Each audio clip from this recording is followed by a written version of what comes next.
दोस्तों नमस्कार। Study with Ravi में आप सभी लोगों का एक बार फिर से स्वागत है। 70वीं बीपीएससी इंटरव्यू बहुत जल्द शुरू होने वाला है। मानकर चलिए कि ये इंटरव्यू 15 दिसंबर के आसपास शुरू हो जाएगा। और 70वीं बीपीएससी मेंस का रिज़ल्ट कब आएगा? तो मेंस का रिज़ल्ट 14 नवंबर के बाद कभी भी आ सकता है। यदि 14 नवंबर के बाद रिज़ल्ट 14, 15, 16 नवंबर को आ जाएगा तो हो सकता है ये 15 दिसंबर की जगह 10 दिसंबर से ही इंटरव्यू शुरू हो जाए। मेरे कहने का मतलब ये है कि अब इंटरव्यू में समय बिल्कुल कम है। तो अभी आप लोगों को इंटरव्यू के लिए क्या करना चाहिए, इस पे मैंने पहले भी 4-5 वीडियो बनाए हैं। उम्मीद करता हूँ कि वो सारे कंटेंट आपके लिए उपयोगी होंगे। पर अभी पर्व का समय है, बिहार में छठ पूजा में सब लोग बिजी है। कुछ छोटे छोटे चीज़ों पे इस समय से आप लोगों को ज़रूर ध्यान देना चाहिए। वो छोटी छोटी चीज़ें क्या है उस पे मैं एक एक करके बताता हूँ। जैसे गांव में जो लोग रहते हैं या शहर में भी रहते हैं तो वो अपने परिवार के बीच में अपनी खड़ी भाषा में बात करते हैं, मैथिली में बात करते हैं, वज्जिका में, अंगिका में, जो लोकल लैंग्वेज है उस लैंग्वेज में बात करते हैं। ठीक है, मेरा ये मानना है कि अभी जो समय आ गया है उसमें कम से कम आप हिंदी में बोलना शुरू कर दें। देखिए, जो बिहार का टोन है वो टोन समाप्त नहीं होता है और आप बीपीएससी का ही इंटरव्यू दे रहे हैं तो उससे बहुत ज़्यादा फर्क भी नहीं पड़ता है। लेकिन यदि आपने कभी इंटरव्यू नहीं दिया है तो वहाँ पे लगातार 15-20 मिनट तक जब आपसे प्रश्न पूछे जाएंगे और आप जवाब दें, आपका मुंह चले, मुंह खुले, ये बहुत ही ज़रूरी है। तो इसके लिए अभी से आप ये काम करना शुरू कीजिए कि एक तो हिंदी में बात करना शुरू कीजिए। थोड़ा सा यदि बिल्कुल टोन आ रहा है या बिल्कुल आम भाषा में यदि आप बात करते हैं तो थोड़ा बुकिश लैंग्वेज में बात करना शुरू कीजिए। जो आपके ऐसे दोस्त हैं जो बीपीएससी की तैयारी कर रहे हैं या सिलेक्टेड है या वो इस बार आपके साथ इंटरव्यू देंगे, उनसे ज़्यादा से ज़्यादा बात कीजिए। बाकी लोगों से थोड़ा कम बात करने की कोशिश कीजिए। और घर में एक आईना ज़रूर लगाइए, बड़ा सा आईना, और उसके सामने खुद से ही सवाल पूछिए और उन सवालों का जवाब खुद ही देने का प्रयास कीजिए। ये बहुत इम्पोर्टेंट है। ठीक है, बहुत सारी लड़कियों को क्या प्रॉब्लम होता है कि वो कान में, नाक में का या हाथ में कुछ पहले से नहीं पहनती है। ठीक है, पर जब आप वहाँ जाइएगा तो आप बिल्कुल ऐसे नहीं जा सकती है।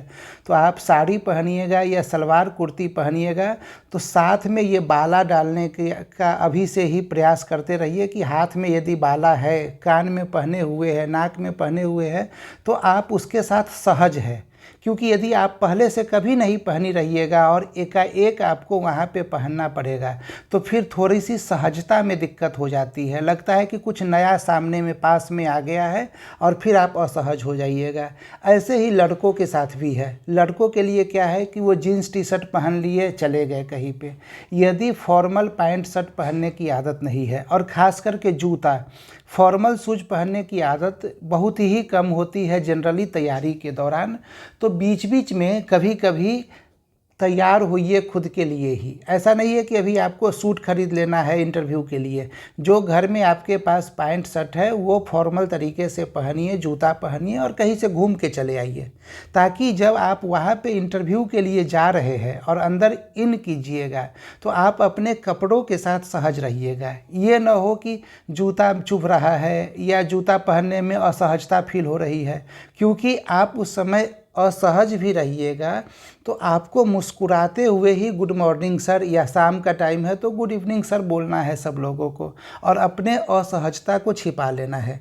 वो कैसे छिपेगा? तो इसके लिए यही छोटे छोटे चीज़ों को अभी से करना शुरू कर दीजिए। ठीक है, लड़कियों के साथ क्या होता है कि वो कभी साड़ी नहीं पहनी रहती है, इंटरव्यू में साड़ी पहन के जाना है, तो वो सहजता कैसे आएगा? आप उसका प्रैक्टिस अभी से कर लीजिए। 8 बार 10 बार साड़ी पहन लीजिए। 1 महीना टाइम है, 1.5 महीना टाइम है, ताकि आपको उससे कोई दिक्कत ना हो उस समय।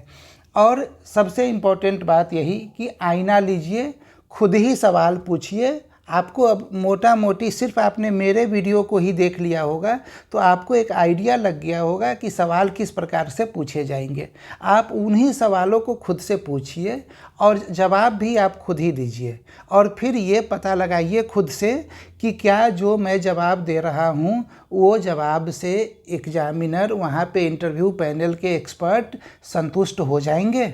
ठीक है, और ये काम डेली कीजिए, कम से कम 30 मिनट डेली आईना के सामने में ये बोलने का प्रयास कीजिए ताकि वहाँ पे किसी प्रकार की दिक्कत ना आए। क्योंकि इंटरव्यू में हो सकता है कि कोई पैनलिस्ट आपसे लगातार 5 सवाल पूछे और आपको पाँचों का जवाब नहीं आ रहा हो और आपको 5 बार सॉरी बोलना पड़े।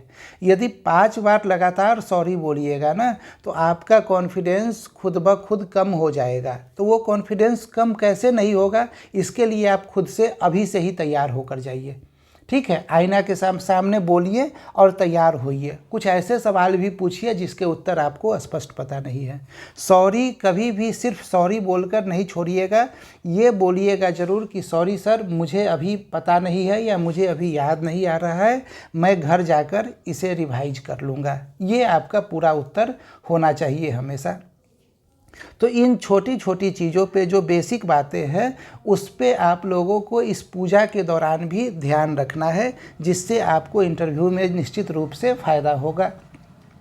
इससे पहले के वीडियो में मैंने आप लोगों को एक मेंस में कितना कट ऑफ रहेगा उसका भी आइडिया बताया है। ठीक है, यदि आपने सारे पेपर अच्छे से लिखे हैं तो निश्चित रूप से आपका इंटरव्यू कॉल आएगा। सारे पेपर क्या, यदि आपके एक आध सवाल छूटे भी होंगे फिर भी इंटरव्यू कॉल आएगा, क्योंकि सीटें बहुत ज़्यादा है। ठीक है, इसके अतिरिक्त बिहार स्पेशल के कैसे प्रश्न पूछे जा सकते हैं इसकी चर्चा मैंने पहले ही कर ली है।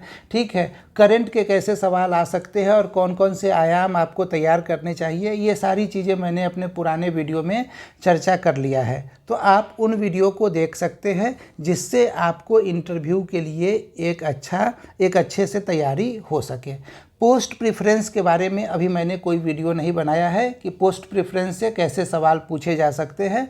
अगले वीडियो में हम लोग उस पर भी चर्चा करेंगे। ठीक है, तो यदि आप लोगों का पेपर मेंस का ठीक ठाक गया हो, ठीक ठाक कहने का मतलब होता है कि एवरेज गया हो। ठीक है, यदि आपका पेपर एवरेज चला गया है तो आपको निश्चित रूप से इंटरव्यू के लिए समय निकालना चाहिए। जब ये पता है कि 71वीं का मेंस अब होली के बाद होने वाला है तो अब हमें जी जान लगाकर 70वीं के इंटरव्यू पे फोकस करना चाहिए कि 70वीं के इंटरव्यू में ही हम एक बार 90 नंबर ले आएंगे और एसडीएम बन जाएंगे। 71वीं मेंस देने का कोई झंझट ही नहीं रहेगा। ठीक है, उम्मीद करता हूँ वीडियो में जो बातें बताई गई है वो आप लोगों के लिए लाभप्रद होगा। वीडियो को पसंद आ रहा है तो लाइक कर दीजिए और अपने दोस्तों के बीच में शेयर कर दीजिए। यदि अभी तक चैनल को सब्सक्राइब नहीं किया है तो सब्सक्राइब कर लीजिए। धन्यवाद।